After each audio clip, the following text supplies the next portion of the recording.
Magandang umaga sa ating lahat, guys. Ayan, samahan nyo ako, guys, maghugas at maglinis nitong kalan ko, guys. Ayan, lilinisin ko siya, guys. Shoop. Mga ano yan, guys, mga tulo-tulo ng sabaw, mantika. Tsaka dito, guys, lilinisin ko ganyan pag itsura niya, guys. Kaya kailangan natin linisin. Ayan yung ulam ko. Pinapadipros ko lang, guys. Ngayon, guys, punta naman natin yung yung hugasan ko.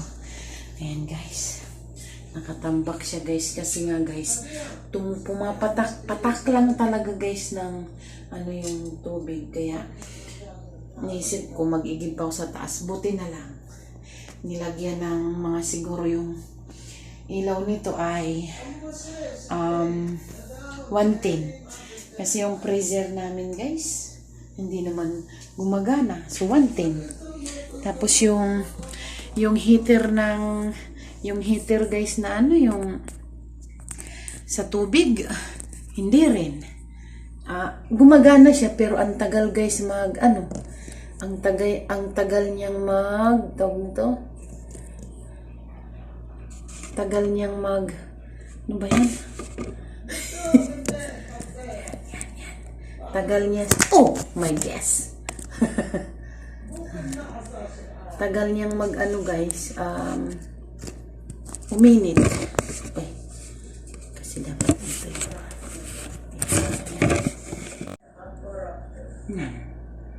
yan lang pala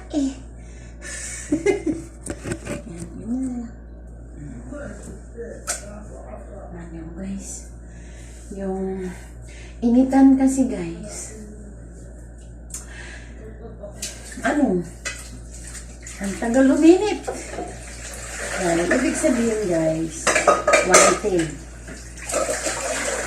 Magkailaw lang kami. At itong tubig, umakyat lang yung umakyat lang yung tubig niya. Kasi nagamit ng saksakan, hindi pa rin, guys. Talagang kailangan talagang ganito.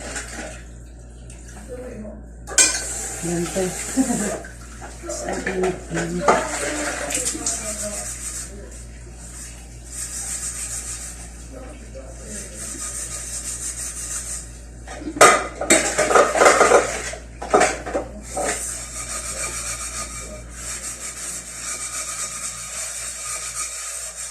Ayan.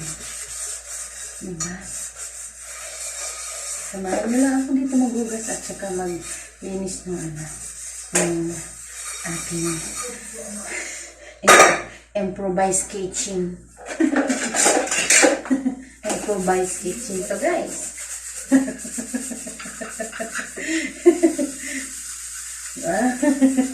Saan ka pa dito? Pag hindi ka talaga dito, nga ka talaga. Kailangan dito, guys, pausakan. Kasi, pag hindi ka magsasarili, guys, hindi mo maano yung pagkain na, kasi sasabay ka sa kanila, kung anong oras na sila, Pero, hindi naman ginawa nila yun sa akin. Dahil mas nauuna naman kami. Siguro yung mga bahaw-bahaw nila, iniinit, kaya nauuna kami. O kaya pagka hindi talaga bahaw, sabay talaga kami sa kain nila. Yung nandun pa kami sa baba. Pero mula nung yung aking amo talaga. Yung anak nung nag-provide sa akin ng bigas at saka yun yung nagsabi sa akin na pag wala na akong bigas, sakit ako dito sa taas. Hanggang yun, nakasanayan na. Hanggang ngayon, yun, sarili na. Ako na nagsasarili. Pero doon, nung una, kahit na magbibigay sila ng pagkain nila, meron pa rin kaming budget. Kaya hindi kami nawawala ng pagkain. Kami na natanda. Lalo na ako, di ako nawawala. Kasi dalawa sila nagbibigay Dalawa. Bibigay ng katulad ng bigas. Pero yung bigas, isa lang. Yung original ko na ngayon. Ngayon. Pero dati kasi lipat lang ako eh. Ngayon, amo ko na. Amo ko na sila. Talagang, legit na sila ng amo ko. Yung una kasi, yung una kong amo, yun, kumuha agad sa Pilipinas. Balik ako ang agency. Napunta lang ako dito. Pero sila na rin yung pinakaamo ko kasi mga 2 linggo lang naman ako dun sa original kong amo. Tapos yun, nagpabalik ako sa agency. Kaya dito na ako. 3 taon ako dito, tapos balik na naman ako ngayon. 4 na buwan na ako dito ngayon. Diba? Kaya may 3 taon bago ako umuwi. Ngayon, 4 na buwan na ako. Bumalik ako. Sila na yung pinakaamo ko. Yun na yung amo ko ngayon. Kaya, diba guys? Ang bait sila guys. Kaya babalik ako lang. Kaya, panghinayang silang hindi mo balikan. Kaso nga lang, kailangan eh.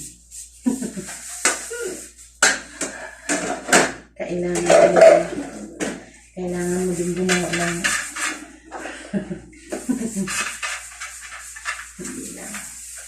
Ganyan talaga guys ang buhay.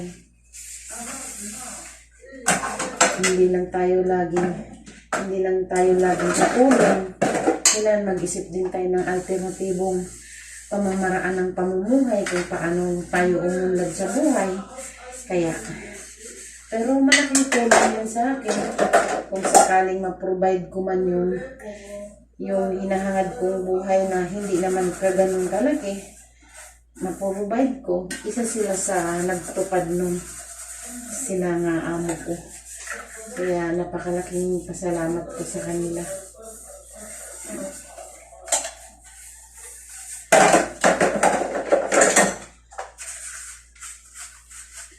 Tawag ko nga sa kanila, sila yung provider ng buhay ko. Sa ngayon. Provider sila guys. Talagang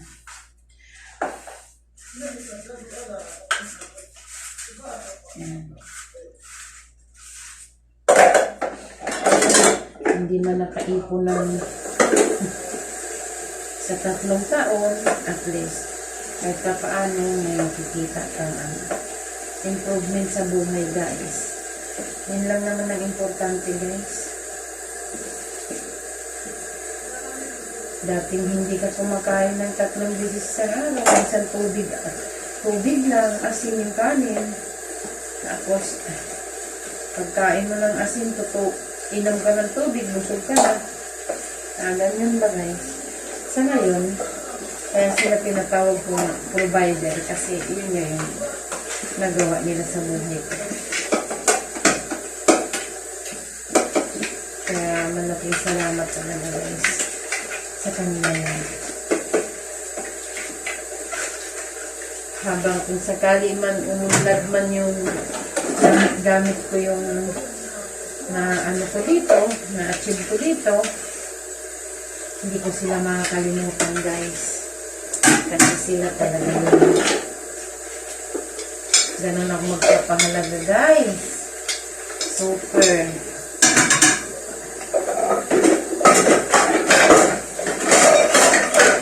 Ganyan ako magpapahalaga sa lahat ng tao na nakakatulong sa akin. Maliit man yan o malaki. Kaya antay-antay lang kayo dyan mga tumulong sa akin ng walang pag-iimbot at walang pag-alinlangan. Kayo ay makakatanggap din sa akin ng walang pag-iimbot at walang pag-alinlangan. Basta maibigay ko yan sa inyo. Yan guys. Kahit pa paano,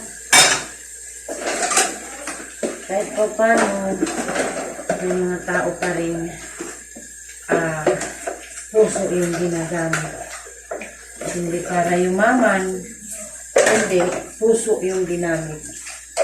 Kaya ako guys, nagpapasalamat talaga ako sa mga taong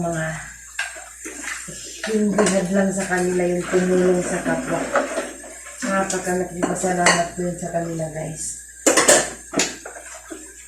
At pasalamat na rin ako dun sa mga tumulong sa akin na kasi Siyempre, kahit pa paano, tumulong pa rin sila. Ganun yun. Kaya, nagbara na to eh. Ano na nangyayari dito sa akin? Yung, ano to? Ano ba to? Ingredients ng pinaksew. Sibuyas. Sibuyas ka pala, ha? Sibuyas ka pala. Ano niya ka sibuyas ka? Nandiyan ka lang. Diba?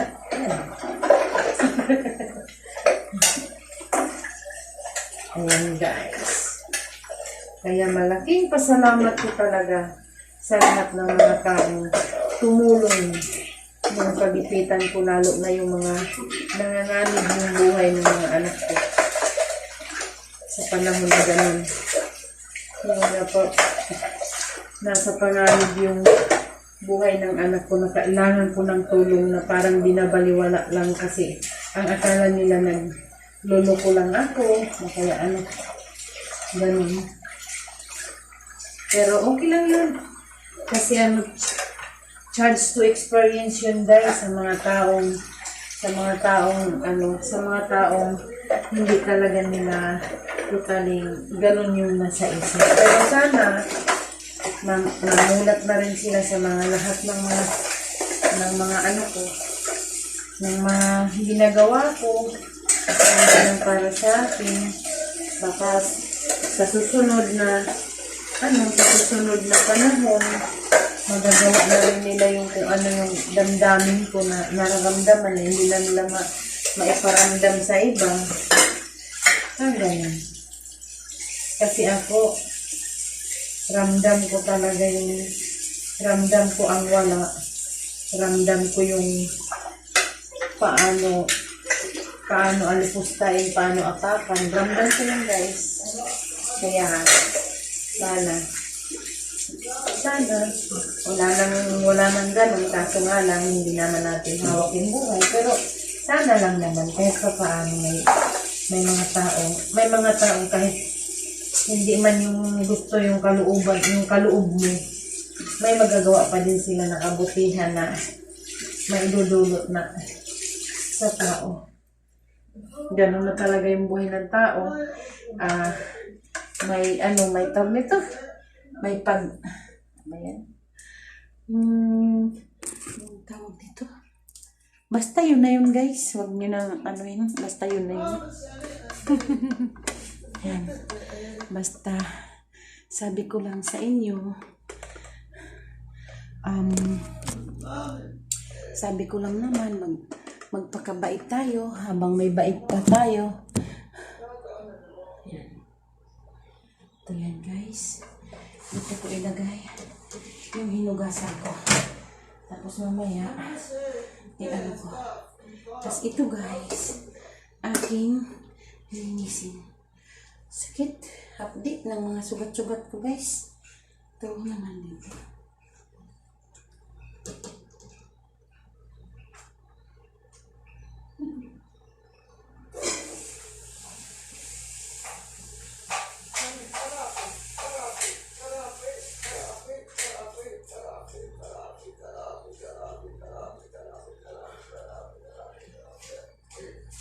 Oh my gosh. Andito natin ito ilagay.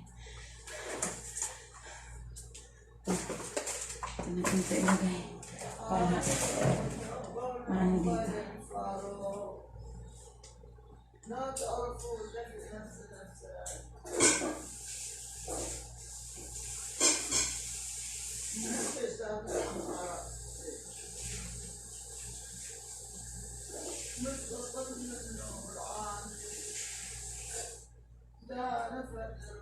Ayan guys, ang ating gagawin dito guys ay sabi natin ayan. Sabi natin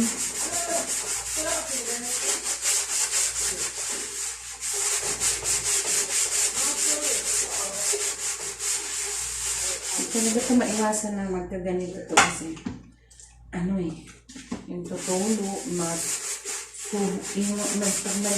pag kumukulo yung kanin, ulan, pag nagpeperito. Excuse me po. Yan.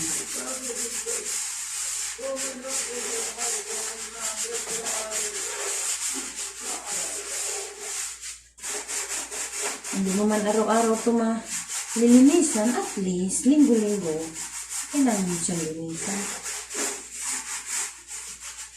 Pagka mantika kasi, ganito yung mangyayari. Hindi nadadala sa punas-punas. Awang ko ba? Yung mantika dito pag naiinitan, parang naging plastic na. Nakakatakot, guys. Pero kahit naman din dyan sa Pilipinas, gano'n talaga. Mantika. Ang pinagkakaiba. Ayun, guys, ha? Tapos na siya.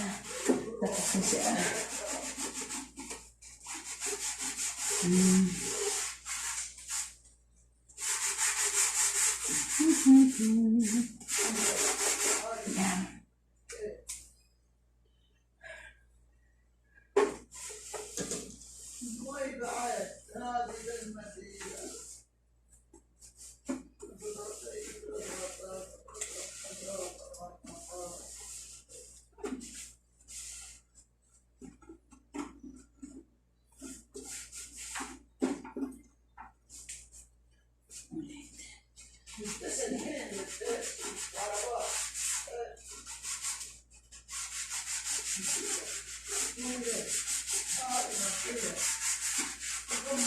Ito lang yan, guys. Sa ating yan.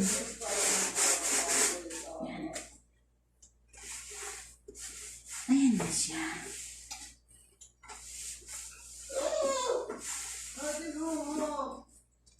Ano ba yun? Sumisigaw yung aking madera.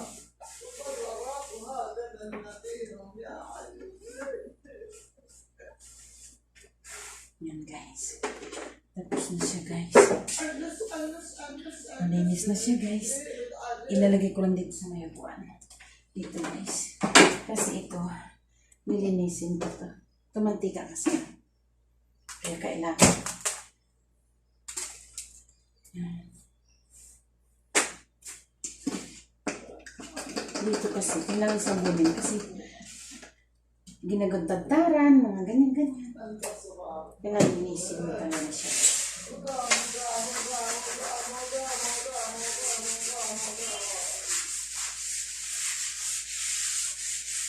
Tsaka yung mga mantika dito. Oh.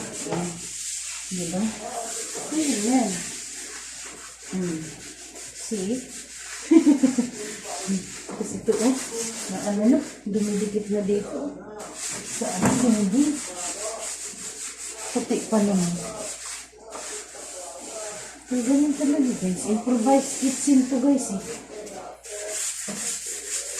Ayan. Diyan ka muna. Ayan, o.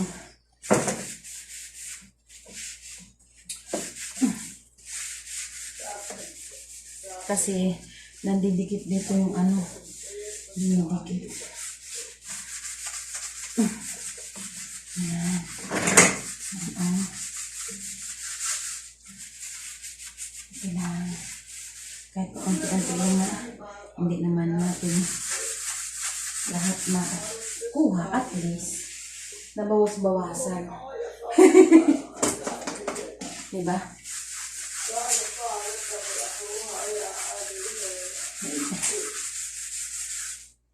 Nilagyan ko kasi ito ng sa dito. Ako, ano sa ano nilagay ng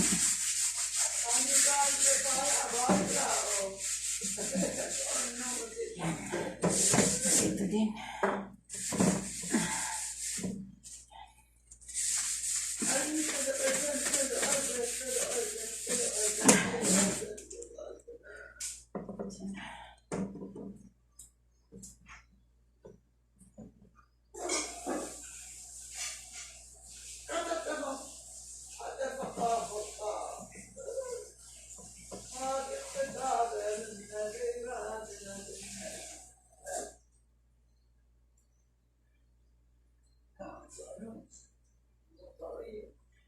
Yan.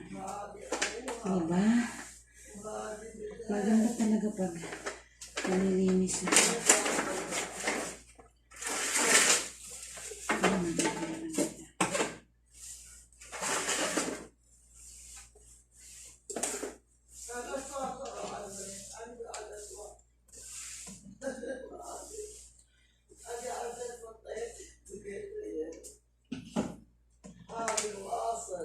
Malinis talaga pagka. Ayun o. Kinta ko na siya.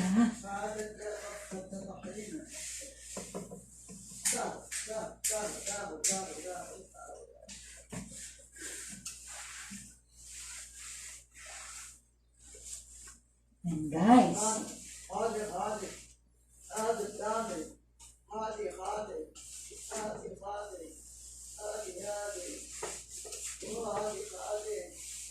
Ayun.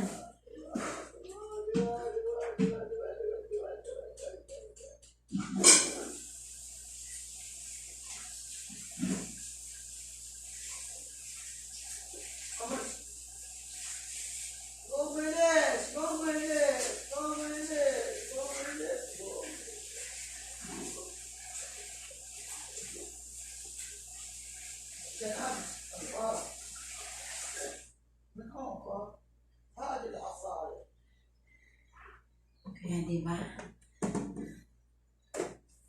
Dito. Dito ko pa rin. Sasampay to. Sasampay. Tapos, banlawan natin ng punas para talagang malinis.